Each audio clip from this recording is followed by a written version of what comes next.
I think a lot about cash flow.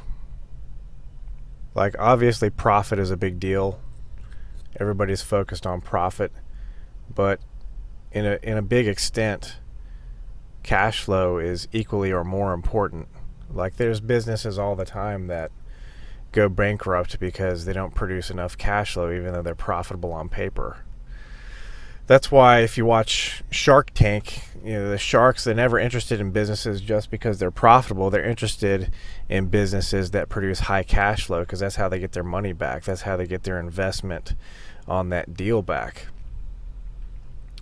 So anyways, a lot of people ask, how far should I drive to a book sale? Or how big does a book sale need to be in order for me to travel a long distance? And this is the way I look at it. I want all my expenses that I'm incurring right now, I want them to cash flow within 30 days. Meaning, if I spend $150 on gas and meals and hotels today, I want the inventory I bought today, I want enough of it to sell to cash flow my expenses today. I don't think I broke that down very well, but I'm going to use an example of a large book sale going. Let's say it's 400 miles away from you. There's a big book sale, and you've already added up your expenses. You're going to take 4 days to travel to this book sale, and your gas, I'm going to put some numbers up on the screen, but it's going to be $100 in gas, $180 in hotels, that's 3 nights, and meals, we're going to call that $70. So your total expenses is $350. So before I even decide to go on that sourcing trip, I'm trying to figure out how many units do I have to buy in order to cash flow all the expenses within 30 days. I never want to operate my business at a deficit. And if I can do that, all I'm doing is building this huge snowball behind me of everything that cash flows. You know what I'm talking about, especially if you have one of those lower average sale prices, how your bank account never really goes up because you spend most of what's coming in on new inventory. You know what I'm talking about. But anyways, so let's say I already know my numbers. I'm a veteran seller, and let's say my accept rate is 0.5%.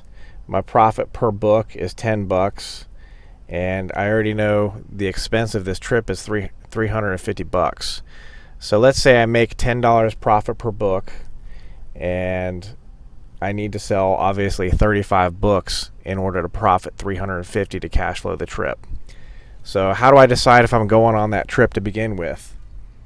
Well, if my accept rate is 0.5%, that means I have to scan 35,000 books in order to buy 175, and my sell-through rate is 20%. So 20% of the 175 is going to give me the 35 that sell, that cash flows my trip. That's how I decide if I'm going a long distance on a trip. Now, obviously the book sale has to be way bigger than 35,000 pieces. You're not scanning all of fiction. So how many books does that sale have to have? Probably more than 100,000. How many books can you realistically scan in a book sale? Plus some thrifts going to and from the book sale. You're not going to just go straight to the book sale and back. You're going to source along the way. But that's kind of how my thought process is when I decide if I'm going to go on a long distance book sale. Am I going to get in front of enough units to cash flow the trip? You can also use that for like car rentals. If you don't want to put all that wear and tear on your vehicle, renting a car is not that expensive. It's like $50 a day. You can travel unlimited mileage in a lot of cases, $50 a day on a rental car. But I hope that helps somebody. You really will have a healthy business if you can cash flow everything, if you're not operating at a deficit like most people are. But I appreciate it.